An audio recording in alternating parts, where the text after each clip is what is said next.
Good afternoon and welcome to Cyversity Engage. Today, our topic is the US Cyber Games, Train, Compete, Win, and may the odds be ever in your favor.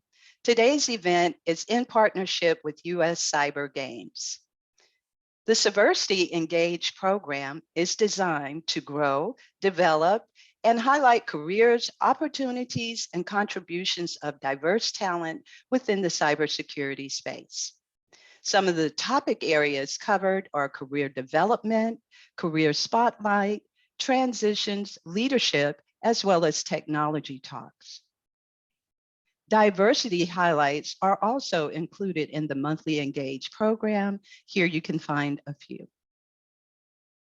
So for today, our agenda is, I will introduce you to our guest speakers, followed by their presentation. After that, we'll have a Q&A session where you get to engage with our guest speakers. So please post your questions in the Q&A section to be addressed during that time. Following the QA, we'll provide you with information on Cyversity as well as membership benefits, upcoming Engage webinars, and please reach out and communicate with us on the Atlanta chapter of Cyversity Slack channel or email us at atlantacyversity.org. Also, this webinar is being recorded and will be available on the Cyversity website under on-demand resources. And lastly, you will be presented during today's presentation with a survey. We ask that you provide feedback by completing the survey today. So now, without further ado, I'd like to turn it over to Brad Wolfenden, who is the Director of Cyber Sports, and Dr. Dane. So I'm going to turn it over to you, Brad. You can take it away, if you will. Please provide us with some information about yourselves, and then you can do your presentation. Thank you. Thank you so much, Cassandra, and good afternoon, everybody. Really appreciate the opportunity to join you this afternoon. Together with my colleague, Dr. Dane Brown, we will be introducing you to the US Cyber Games program, sharing with you a little bit about what we do, who we are, and then from there, walk you through some opportunities to get involved and why you should do so. So in getting started here, I always like to make my presentations a little interactive. So I would ask, how many of you, and you can drop a note in the chat box or raise your hand, how many of you have competed in some kind of cyber competition?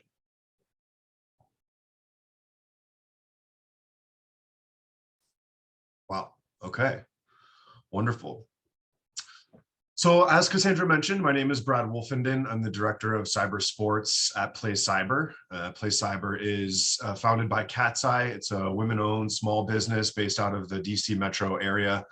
In addition to the US Cyber Games program, the Play Cyber group hosts a plethora of other events, cybersecurity focused, skills academies, competitions, charity battles, things of that nature, all geared towards social impacts and talent development, specifically in the tech sector of cybersecurity. In terms of my background, I come from the world of private education. Have worked in various capacities over the last 8 or so years, implementing cybersecurity academic programming at the K-12 level, all the way up through the higher ed space. And before joining the Katzcy Play Cyber team, I worked for several government contractors, specifically on cybersecurity training and exercise initiatives. And I will now let my colleague, Dr. Brown, introduce himself.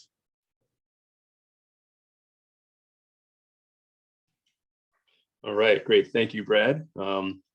Excited to be here with you today. And I just want to give a warm welcome to everyone in the audience. Thanks for joining us. I'm Dane Brown, and I'm a Naval Academy graduate. I'm a computer engineer. That's what I've been doing my whole life, and just really into cybersecurity. I've always had a passion for it. So I did my time as a naval officer serving on a submarine. I came back to start teaching at the Naval Academy. Cybersecurity became a really big deal. And we started creating core courses in it, and also a major that we have now in cyber operations, which we've had since the class of 2016.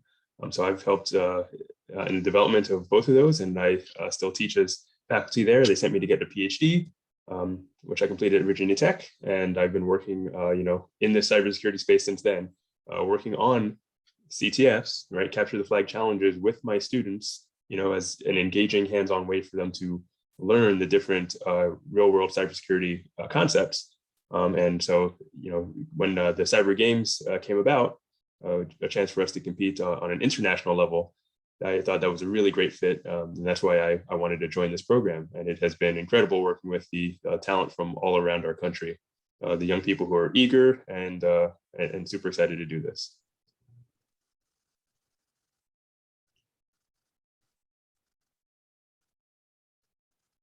All right. So we have a few different types of competitions that are available.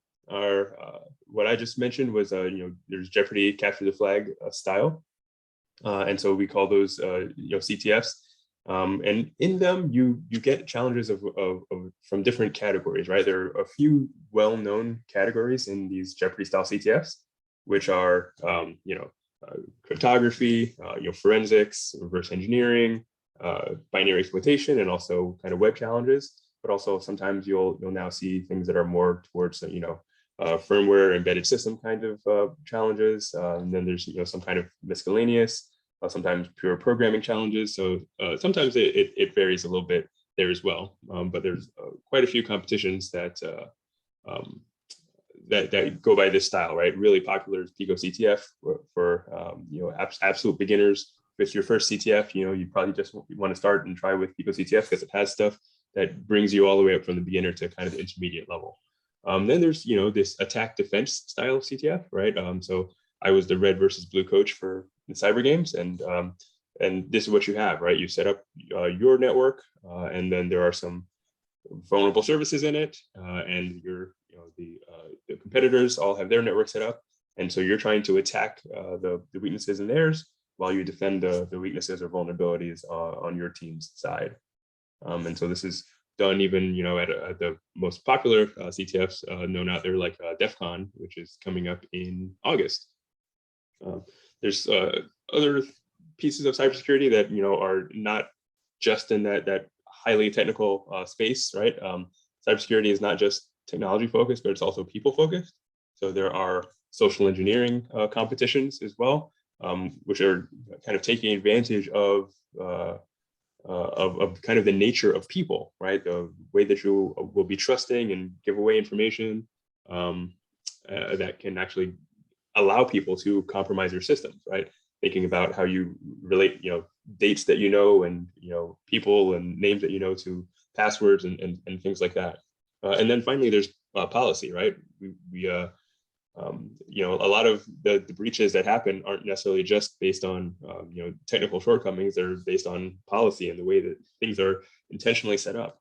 And so understanding policy not only on the technical policy level locally, but also on the national policy and strategy of what is our nation's goals in keeping us safe in the cyber domain are hugely important, right? So our school participates in the NYU cyber policy competition. So Jeff Kosseff leads them, and he's really well-known lawyer that works with our students on cyber policy. So there's a wide range of cyber competitions, just as there are a wide range of different categories and different styles of competing. So happy to take questions on any of these later on if you'd like to as well. All right, I'll turn it back to Brad. Wonderful. So just kind of further setting the stage here before we get too much into the US Cyber Games program itself, talking about the styles or formats of cyber competitions, but then also the benefits of cyber competitions, and why you might consider participating if you haven't already, or returning to participate in a new or different cyber competition if you have done so in the past.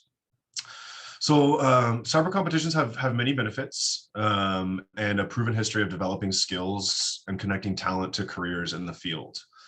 So oftentimes we think of cybersecurity competitions as a great way for you to kind of get a feel for what a day in the life of a cyber professional may look like. And as Dane ran through the different formats, these can come in many shapes and sizes, very technical, more policy strategy focused, more kind of psychological, sociological backgrounds, etc. So really kind of becoming more familiar with what a day in the life of a cyber professional may look like. Cyber competitions are an excellent tool for sort of dipping your toes in the water and attracting potential talent to the industry. As well, oftentimes, especially, actually on both sides of the technical and non-technical types of cyber competitions, very authentic circumstances are presented to competitors. Whether that is in sort of technical virtual environment, cyber range type based exercise, or in a more policy strategy focused competition, very real scenarios drive many of these competitions. Of course, as you compete in these competitions, competitors are able to develop their skills. Competitors are also able to network, both with other competitors, but as well as, possibly with coaches, with judges, with sponsors, etc. And then on the flip side of that relationship is the recruitment aspect. What we're learning is that cyber competitions are becoming more and more of sort of a hotspot for folks to go find talents and recruit into their organizations, providing jobs and careers to those that participate in these cyber competitions. Of course, related to the authentic circumstances, cyber competitions elevate the awareness of and exposure to cybersecurity issues. I think a common thing in filling that workforce gap in cybersecurity is some sort of unknown about the world of cybersecurity. How do I get started? Why does it matter? Why should I care? What are the types of work roles, etc.? So by starting to present some of these issues in the form of a competition or a game or some sort of more interactive type setting, we can really start to kind of connect the dots between our everyday sort of day-to-day using my cell phone, all of our other IoT and mobile devices, to some of the things we take for granted, like clean water, turning on the light switch or the air conditioning, etc. How these all relate to the world of cybersecurity. Another big one is cyber competitions encourage ethical practice in a controlled environment, especially for some of the younger folks that might be looking to get into the world of cybersecurity, as they're starting to really learn about some of those kind of moral boundaries about what is and what isn't ethical when it comes to cybersecurity tools, techniques, things of that nature. So cyber competitions really do encourage that aspect of the world of work in cyber. And then lastly, like I said, cyber competitions increase the ongoing knowledge of the work of cyber professionals. So what is it like to live on the blue team, which is the defensive side of cyber competitions, or opposite, the red team, which could be more offensive in nature. And then finally, and most importantly, cyber competitions provide a way to learn that is fun, it is engaging, it is collaborative. You'll see both individual and team-based types of cyber competitions, but the bottom line here is they're fun. So now we'll get into some more discussion about the actual US Cyber Games program. Those of you that are familiar, you've been following us for the last year and a half or so, we just wrapped up season 1 of the US Cyber Games. And it started just over a year ago in late May with what we call the US Cyber Open. The US Cyber Open is approximately 10 days, 12, 14 days of a CTF. As Dr. Brown mentioned, that's a capture the flag style competition. It's open to anyone 15 years old and older. And we really use the US Cyber Open to kind of build the pipeline for the US Cyber Games program. We then kind of analyze some of the results of the US Cyber Open, and then we transition from the US Cyber Open into the US Cyber Combine. This is an invite-only component of the US Cyber Games program. And we'll get into some stats and demographics and things of that nature here shortly over the coming slides. But the US Cyber Combine is a little bit more of a structured sort of training and evaluation period, where the coaches are heavily involved in creating the contents that our cyber athletes engage with. We're monitoring everything from the technical skills that are demonstrated throughout the Cyber Combine, in addition to a lot of the soft skills or power skills. So things like communication, like leadership, like collaboration, teamwork, problem solving, those kinds of things are really looked at as well. And then we had draft day on October 5th, 2021. That was the draft of the first ever US Cyber team. And all of this was in preparation for what we just came back from last week, which was the International Cybersecurity Challenge held in Athens, Greece. And that was put on by the European Union Agency for Cybersecurity. The group their acronym is ENISA, E-N-I-S-A. They've traditionally held what they call the European Cybersecurity Challenge the last 7 or 8 years or so, where I believe there are 27 member states of the EU. They would all come together and they would compete in a CTF style competition. Well, in 2021, they received some additional funding to grow that program and invite the world. And in doing so, there were participants or competitors from 64 countries. And they held the event in Athens, Greece. And it was a 2-day competition. The first day was the Jeopardy style CTF. And then the second day was the attack defense or red versus blue battle. And we'll get a little bit further into that. So some statistics on the season 1. This was the US Cyber Open again. So this is the component of the season that is open to anyone and everyone 15 years old and older. So you'll see here we had representation from 43 states, 688 athletes registered to participate or compete in the US Cyber Open. And you can see there on the left-hand side where those athletes came from. In terms of the gender breakdown, about 70% male and 23% female, 7% preferred not to answer that question. In terms of some diversity metrics, 32.6% of our athletes were people of color. You can kind of see there the age breakdown, primarily the 18 to 26 range, although we had 15 to, I think, like 65 or 66 years old. So really kind of ran the spectrum there. 12.5% were military veterans. And one of the stats that I thought was pretty cool was the almost 16% of our athletes were first-time CTF players. So they got their first taste of cyber competitions with the US Cyber Games program. And I think Dane is going to talk a little bit about some of these components of the Open. Yes.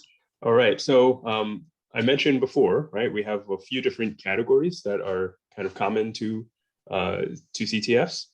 And so, one of them is, forensics, and this can be things like looking at, file systems, right, disk forensics. Sometimes it's network type of challenges, right? And we can kind of see how the players did in these categories, right? They did really well in the types of challenges we gave them in that area, right? Also, networking here, which kind of goes hand in hand in many cases, right? This is kind of, sometimes analyzing traffic that is going to come across the network, captured in a file known as a PCAP file, and trying to see if you can figure out, how, data was moved back and forth to figure out what the flag was in that case.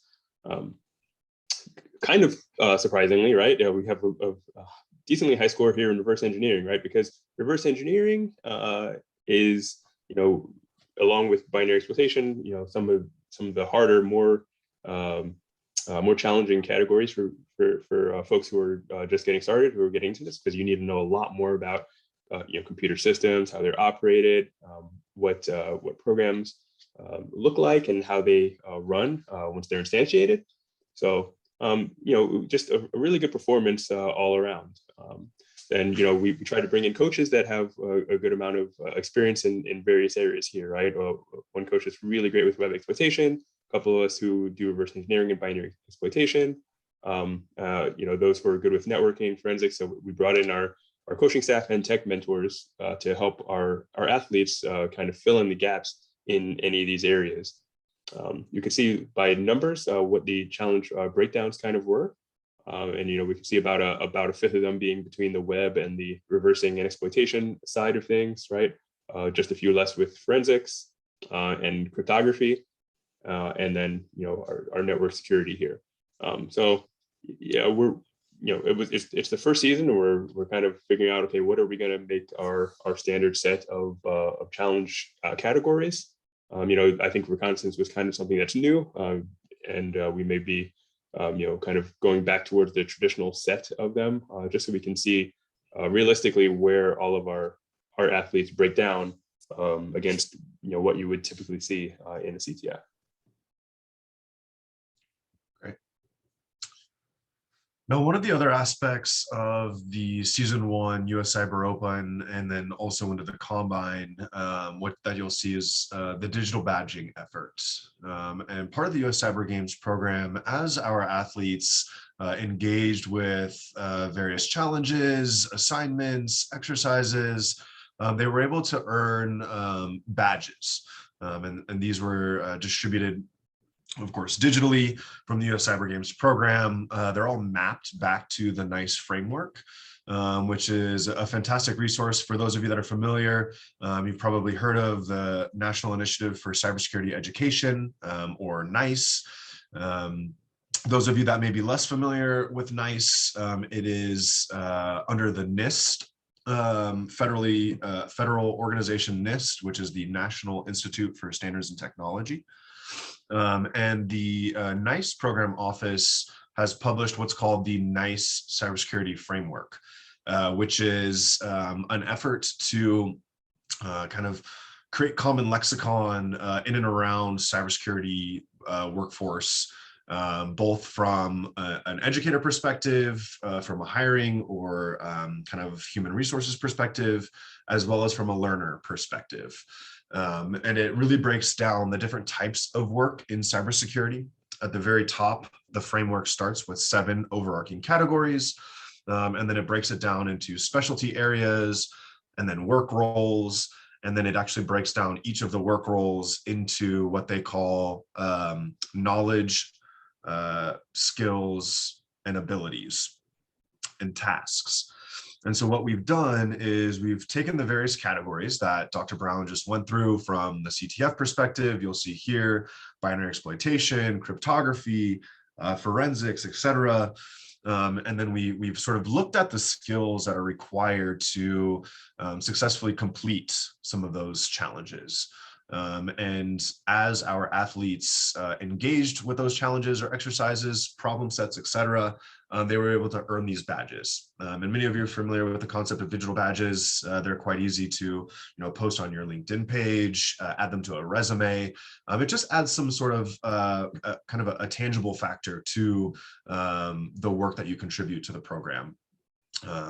So this is an effort that will continue into Season 2. We'll continue to refine a lot of the mapping that we've done and the alignment to the NICE framework to better communicate how skills that are developed and tested through participating in cybersecurity competitions translate to skills that are in demand from the workforce, and that the hiring managers are looking to bring on board. So from the US Cyber Open, we moved into the Combine, as I mentioned. This is where we then invited athletes that participated in the US Cyber Open. So this is the invite-only aspect. There's an age demographic here that we had to stick to. The age range is 18 to 26, or it was for Season 1. And that was put forth by the ANISA, the International Cybersecurity Challenge hosts. Traditionally, they've run their competitions 18 to 24. However, with some uncertainties due to COVID and when the actual competition was going to take place, they tacked on 2 years there. A lot of the teams had already been drafted and whatnot, so they wanted to kind of give some buffer room for that aspect of the program. But so we had 75 athletes from 23 states representing the US Cyber Combine. Very similar kind of gender demographics and the breakdown there. Same story in terms of participants that identify as people of color, almost 35% there. About 22.5% were pursuing some sort of higher ed degree. 56% were college graduates, and 31.7% had some professional certifications. So you may be familiar with certifications from organizations like CompTIA or ISC Squared or EC Council or SANS. Many industry certification providers out there, and you can see there, not quite a third, almost a third of our US Cyber Combine athletes had one or more certifications. In terms of key takeaways from season 1, I'll kind of kick this off here, and then certainly would love to bring in Dr. Brown's perspective on this.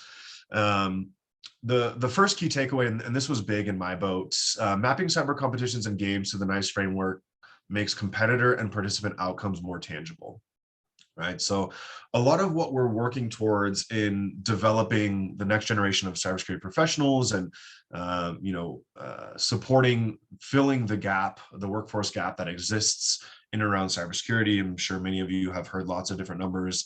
I think at the competition, one of the dignitaries from the European Union suggested almost 3 million open cybersecurity jobs globally.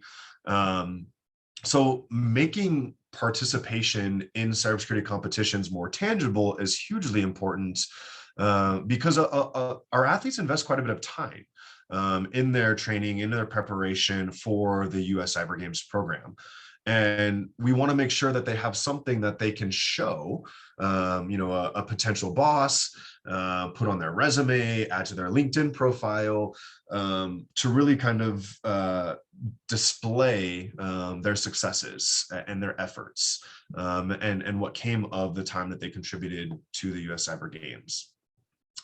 Number 2, under that sub-bullet, cyber competitions and games provide an excellent reference point for evidencing and validating competencies commonly sought out across the workforce. So one of the things that the NICE program office is really looking towards is, okay, so we have the NICE framework, we have the categories, we have the work roles, we have the knowledge, the skills, the abilities, the tasks, etc. But how do we start to put some competencies around those? And competencies can be a little bit of a loose term, but it's looking at things like different ways to group some of the knowledge, skills, abilities, and tasks based off of job profiles. But it's also looking at things like, if I take a specific skill, say, I'm a cyber defense analyst, right? A cyber defense analyst might look one way in the healthcare space, but quite differently when we're talking about something like a power plant or a water treatment facility, and we're starting to talk about some of the critical infrastructure. So putting competencies like, I am a beginner in network analysis, but I am advanced at solving complex crypto problems, for example. Starting to put some kind of indicators in terms of proficiency around those abilities. So competitions provide a great opportunity to kind of look into that further, and have some data points on how we can better align that. Number 2 here, competitions and games tend to bridge academia and the workforce. A lot of talk in the closing the cybersecurity workforce gap centers around what they call the golden triangle, if you will, which, one corner of the triangle is academia, one corner of the triangle is government, and one corner of the triangle is the private sector, right? And so how do we bring all of these together to really start to get everyone working on the same page, pulling in the same direction, speaking the same language? So in bridging academia and the workforce, we can start to expose potential gaps between them, identify opportunities to add to curriculum at the K-12 and the higher ed space. As well, there's quite a bit of upskilling and reskilling for individuals that are looking to move from their current career field into some sort of technical, cybersecurity, information technology type work role. So how do we start to identify best practices for that? And then, reinforces the shift from what they call only degree-based to also competency-based hiring. And I think we're seeing some of that start to sprout, in terms of some of the job postings and things that we're seeing, where it's not, you have to have a bachelor's degree or an AA degree or a master's degree. And a certification and 6 years of experience or whatever, but also competency based, right? And again, competitions and games are a great way to sort of deliver your experience from a competency perspective. And then, of course, lastly, core skills: communication, leadership, sportsmanship, teamwork, collaboration, etc., are heavily emphasized, especially in the team-based competitions and games. So some key takeaways there. I'm sure Dr. Brown, you might have some additions to this list.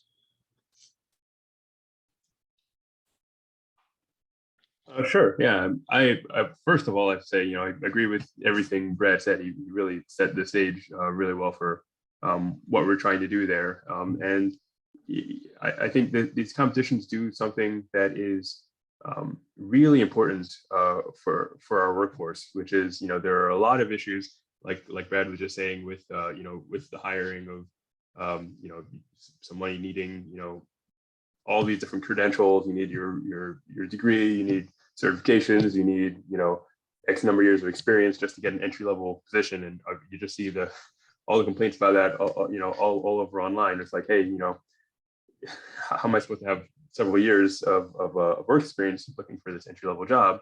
Well, being able to show something like this, being able to show that you were able to compete well, and show what someone with that level of experience have through competitions like this, that might be interesting, and another way to get yourself into the door.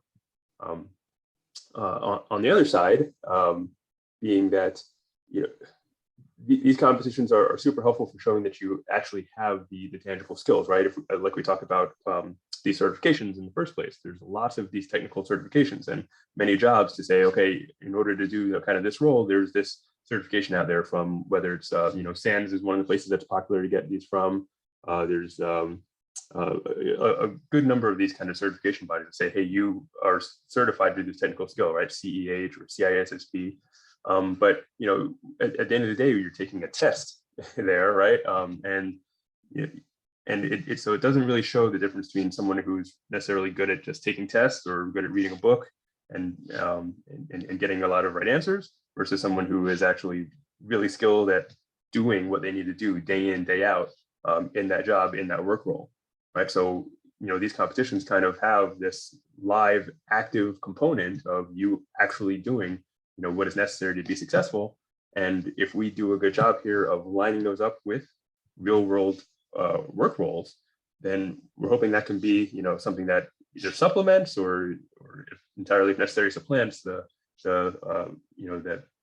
difficulties that we're having with using certifications as proof of job eligibility. Great. I'm going to keep the mic with Dane to talk about the 2022 competition that we just came back from. Absolutely, yeah. So we just got back from an awesome week in Greece. Would you agree? Absolutely. Yeah. So probably better than we could have imagined. Just getting to meet with all the different Katzcy staff, the coaching staff that we put together, as well as our athletes, and then the competitors from around the world.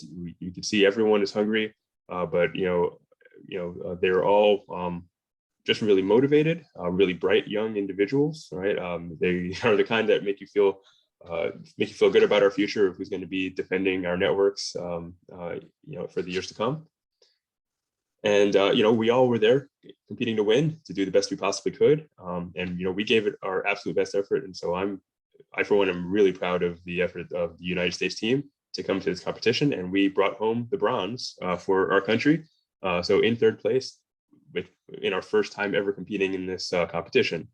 And so we're hoping to get better and better, more comfortable and understanding the ins and outs of the competition, and and hopefully we'll be able to put the other teams on notice. So this year, with us having the bronze, it was Team Asia that came in second place, and Team Europe, the home team hosts for this year, that came in first place. And we'll say, as we get to this next slide, has some photos of the team and our travels and things. I think there were two big takeaways from my perspective. And a lot of things we've already discussed, but other than that, number one was this group that you see here, kind of in this bottom picture, we had never met each other in person before, right? So everything for the past year and a half had been entirely virtual. And so landing in Athens, Greece was really the first time that many of us met each other. So it was phenomenal to see the camaraderie, the teamwork, the collaboration, the communication, and all of that hard work from the past year and a half really come together from the Team USA perspective. I think the second thing that was phenomenal, in my experience at the ICC, was how truly international the challenge was. As I mentioned, there were 64 countries that participated. There was representation from, coaches, from athletes, from dignitaries, from, parents and spouses and partners and everything else. Really just kind of coming together all for, kind of a shared vision, and coming together for, the betterment of our futures, right? Protecting cyberspace, which, as we all know, is sort of the forward-looking domain that talent is desperately needed for. So you see here a couple of photos. This bottom one here in the middle, the full team with our coaching staff. Some of our judge or our panelists from the advisory board is Dr. Amelia Phillips from Highline College in Washington State. Some of our government partners and sponsors from the Department of Homeland Security and CISA, the Cybersecurity and Infrastructure Security Agency, from NIST. So it was just, a really heartwarming experience to see it all come together, to cheer on the athletes that have dedicated, a year plus of their life to preparing for this competition, traveling 6,000 miles away from home to meet people they've never met before and participate in a competition for the first time, truly making history. So really cool stuff. Dane, did you have any comments on the photos here? No, nothing really major to add to what you said, but it is great that we can see, even the patriotism that everyone has, right? Everyone's really proud to kind of wear their American colors and represent our country, represent our team. One thing that you might find kind of interesting or unique was you can see a picture. I recognize you guys can't all see my mouse, but the picture in the top middle, just to the right, you have a couple of young athletes, and with their laptops there. These were our alternates. So our main 15 were inside the room in the competition, working hard, solving challenges, and we brought a couple of alternates with us just in case anything went wrong that they could fill in. But they were so eager to compete. They've been training along with everyone else the entire time, that they inspired us to create them something we called LobbyCon. And we created some challenges for them to keep working and developing themselves and growing while we were out in the lobby waiting on the results of the main team inside. Oh, we're a little off here, but so moving forward into season 2, some priorities here. Dr. Brown, I'll let you run through these. Or was this my slide? I'm not getting the, oh, okay. These things they have a delay between going off and on. Yeah, so some of our priorities for season 2, which is just kind of following along from the great work that I would say was put in season 1, right? Again, we're fresh, really green to this, and we learned a lot from it, a lot of lessons learned, and so we want to keep growing the program, having more athletes, advertising to more young people to try to participate in the first place, just getting the word out, and bringing in more coaches, more technical experts that can kind of help the team develop, create challenges, work their way through it, and kind of be able to emphasize diversity. We want to have a learning management system. That's what LMS stands for. And that's going to be somewhere we can kind of like hold information that that we want to be a little bit more permanent, and we want to make it really easy for our athletes to find, rather than trying to scroll through the long chat logs that we've had building for a year and more. We want to have like athlete scorecards, just so we can really track.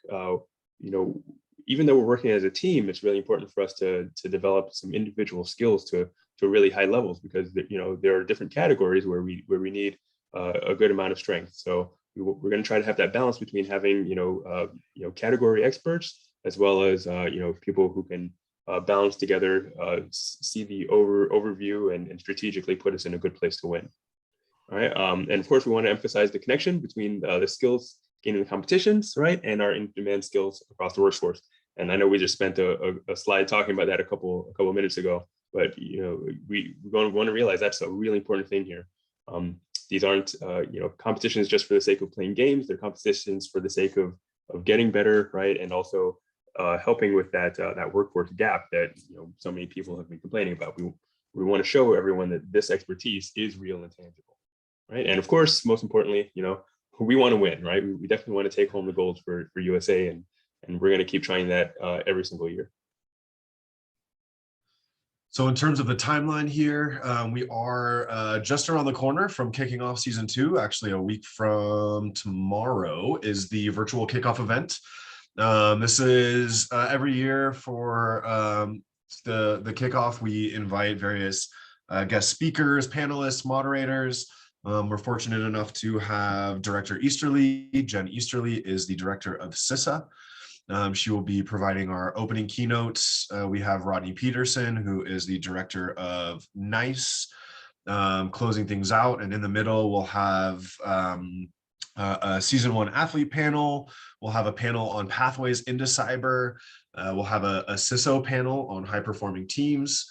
And then we'll have a diversity, equity, and inclusion panel as well. So attendance for that virtual event is totally free. You can sign up at uscybergames.com, which is also where you can sign up to compete. If you would like to register to participate in the US Cyber Open, that will run July 1st through 10th. Totally free to participate. Anyone 15 years old and older is welcome to jump on board. We'll then again move into the Cyber Combine, which will run August 5th through September 5th. Draft day is scheduled for the Cybersecurity Career Awareness Week in October. So we will draft the season 2 US Cyber team on October 17th. And then the International Cybersecurity Competition, we are proud to announce and very excited to host next year's competition. So the International Cybersecurity Challenge Steering Committee has approved the United States application to host the event next year. Still TBD in terms of exactly where that's going to be, but it'll be in August of 2023 for the second ever US or International Cybersecurity competition. So just as a couple of reminders, and then we will get to your Q&As. Again, if you do have questions for us, please drop them in that Q&A box. That should be towards the bottom of your Zoom interface. Register to compete. We'd love to have you as part of the US Cyber Games program. Again, it is totally free. Anyone 15 years and older is welcome to participate. The US Cyber Open is entirely virtual. All you need is a web browser, Chrome, Firefox, some modern web browser to jump in. If competing is not your thing, you would like to join us for things like the US Cyber Open kickoff event or draft day, become a fan. You can find our fandom online, uscybergames.com. And then, of course, I wouldn't be very good at my job if I didn't plug sponsorship opportunities. Very thankful to folks like Cyversity for supporting our vision and becoming an official partner of the US Cyber Games program. So thank you to Cassandra and the rest of the Cyversity team for believing in our vision, for contributing to our work. and for allowing us the opportunity to present to you all today about the US Cyber Games. At this point, we will open it up for some questions, and Dr. Brown and I will get some answers. Our contact information is up on the screen as well. So both our email and our Twitter accounts are listed there for you. Let's see what we have. Yeah, Dr. Brown, thank you for that reminder. And Cassandra, I don't know if you have access to that Q&A. Yes, I do. But since I have a mic, I'm going to use it. Okay. Thank you and Dane so much for this presentation. Very great opportunity. And I'm just going to reiterate what you said, Brad. For organizations, people listening to this live and or the recording, this is very much something to get involved. Even though it's friendly competition, we're addressing the huge cybersecurity workforce gap and doing that in a competitive, friendly manner. So thank you so much for that. Greatly appreciated. I'm going to pause because I see Ian just posted a question, and that is, how much time would it take? Let me see here. Meaningfully compete, yes. Yes. Absolutely. Yeah. That is a great question. Thank you, Ian. And so the answer to that question really varies from person to person, right? It kind of depends on what kind of skills you're bringing into the competition to start with, right? So some people are starting their first CTF and maybe they've just never done anything technical before. They heard about cybersecurity and, I want to get into this. Well, honestly, there are a lot of kind of, building blocks that you're going to need in order to be successful. I have no shame in saying this, right?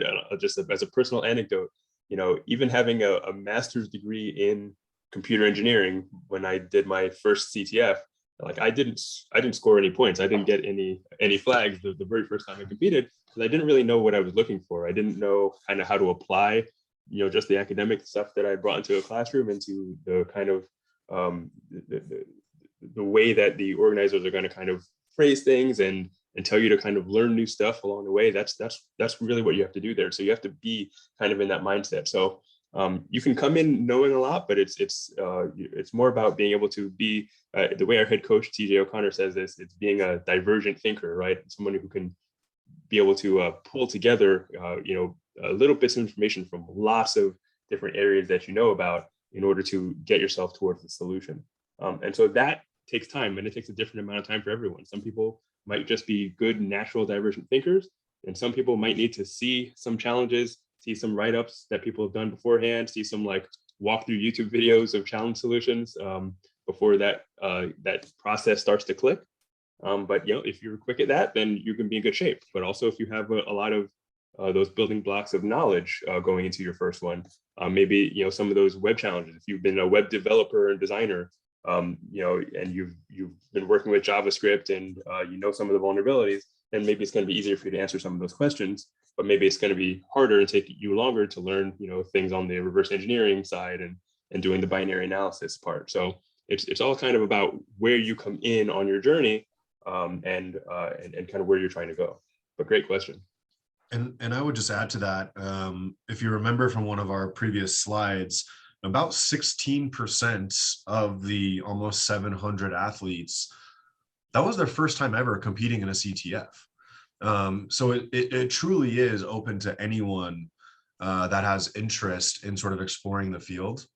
And, like Dr. Brown shared, if it's your first CTF, your point score might not be what you walk away with in terms of sort of that pride factor. What you could look at, though, is start to explore some of the challenges. You're like, oh, that crypto stuff, that is not for me. But hey, I really like the web stuff.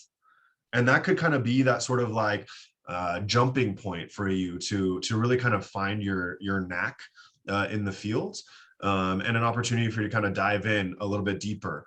So, the cyber competitions are a great way to kind of experience different aspects of cyber, especially if this isn't your background, you haven't competed before. I would encourage you to register, just poke around, open the challenges, see how they're written, what they're asking you to do, just so you can kind of gain that sort of insight and that knowledge. And it'll better position you for next time. And you never know, you might surprise yourself. This stuff is pretty fun, so You can kind of start to think outside of the box a little bit, jump into some YouTube videos, ask some friends, however you like to learn, start to apply that to your quest. And then the other piece, and we didn't talk too much about this in the presentation today, but part of the US Cyber Games program, in season 1, we called it an accelerated training program. We're reimagining it a little bit for season 2, but it's essentially the development pipeline program, is where the athletes that show promise, both in the US Cyber Open and in the US Cyber Combine, maybe they're just not quite there from a skills perspective, or maybe they're not quite eligible from an age perspective. We do have space in what we call the accelerated training program, or what we're calling the pipeline program, to sort of take you under our wing, put you through a little bit more of a structured kind of training aspect of the US Cyber Games, and then sort of kind of catapult you towards season 3 in that sense, better prepared, more confident, having sort of known the ins and outs of what to expect, connected to the coaches, etc. So that's something to look forward to as well. Any other questions? I have a question for you all. Yeah, so, does your program get the word out, or are you going into the universities, local colleges, and to create somewhat more of a diverse athlete, or get the word out there into HBCUs? Are you going into the educational institutions to somewhat recruit athletes? That's a good question. So we've done a little bit of that, and we are looking to do more. Our outreach is pretty, it runs quite the spectrum. So for example, every month, the National Initiative for Cybersecurity Education, they host their Community Coordinating Council meetings. Yes. Several hundred participants on those. Typically, I present at that every month. Most of the attendees are educators, both from the K-12 space and the higher ed space. Okay. So we spread the word that way. We've also done some outreach through non-traditional kind of pathways. For example, we sponsored an event up in Chicago called Vibe Fest. It was a pretty large track meet, where we set up several kind of workstations with challenges that were already loaded onto them, and athletes, family members, coaches, etc. While they weren't hurdling or long jumping or whatever, they could stop by the booth. They can kind of try their hand at some of the challenges, register for the US Cyber Games program. So we're certainly exploring creative ways to tap into various communities. Very much interested in developing relationships with minority serving institutions, women's colleges, HBCUs, Latino serving institutions, etc. So a big effort in growing the program for season 2 is focusing on the diversity aspect, and recognizing that diversity comes in many forms. And so, in addition to, gender and ethnic and cultural diversity, things like neurodistinct individuals, we want to be very much inclusive of diversity in all forms. And so any support that you can offer to that, we would be very much appreciative of. So please don't be shy to reach out and let us know if you have some suggestions there. Okay, thank you for that. All right. I do want to make mention, even though they weren't able to join us today, that accelerator program was started by who is Jasmine Jackson. Jasmine, who was one of the US Cyber Game coaches as well. So for you ladies out there, we are building, they are building, and there are women there. I'm sure you saw the pictures. And I also want to say thank you and congratulations to you all for becoming 3rd at the ICC. That was wonderful. Thank you. Yeah. So one other question Ian has here: what are the cryptology challenges like? What are the level of complexities? And so with that will probably be our last question for today. I may be able to squeeze one more in before we close out. Okay. Oh, and he has a good recommendation there as well. You want to cover that before I start answering? No, I'm just going to copy and paste that into my season 2 hit list. Okay. Okay. Did you want to, you're going to tackle the yes, cryptography challenges. Absolutely. Yeah, So thank you. yeah, good question, especially if you're interested in that.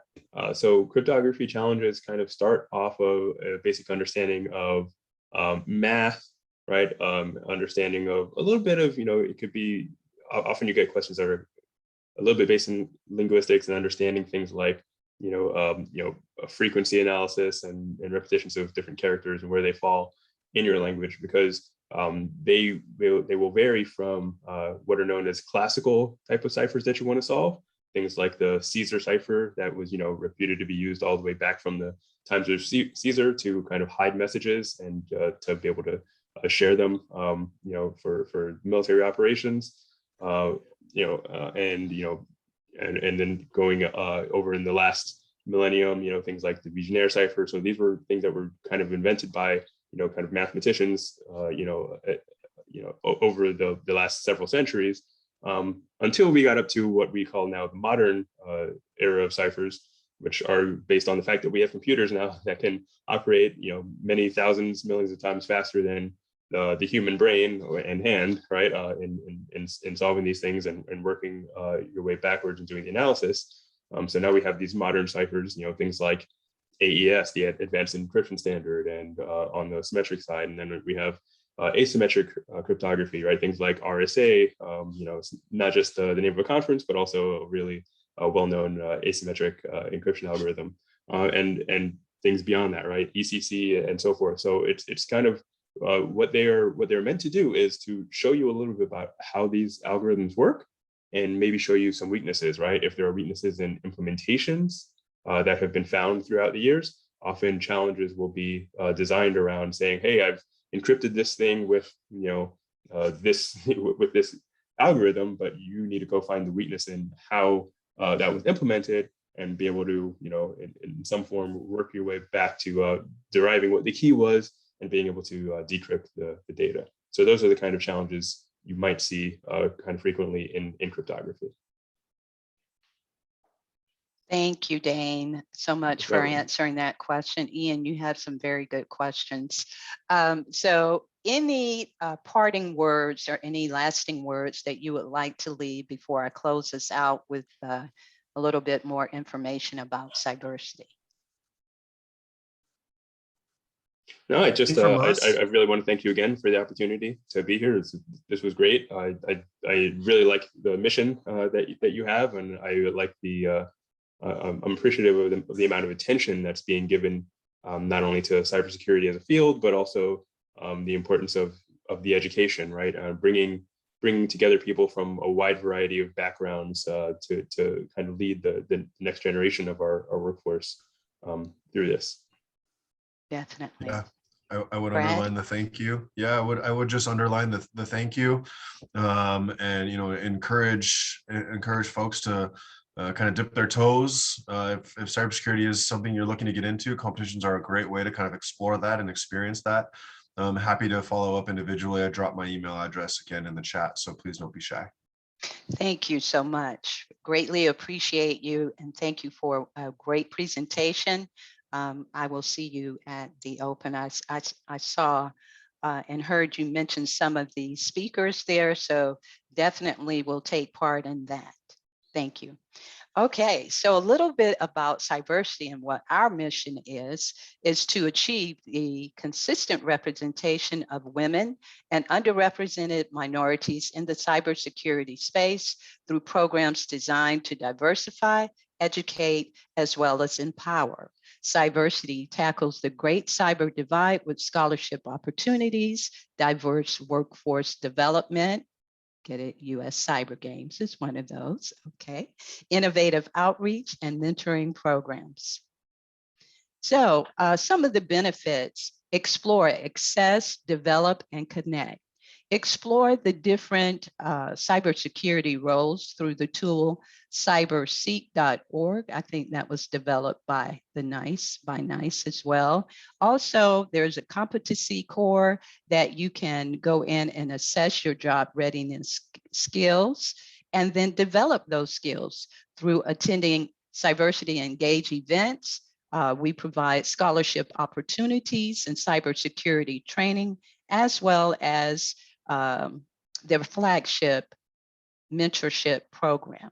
And lastly, connect by joining Cyversity and joining the local chapters and connecting on the Slack channel, as well as other social media outlets, LinkedIn, Facebook, Twitter. And to join, there's a nominal fee for students of $20 and professionals for $100. As you see on the chart here, you get more benefits from being a member than not.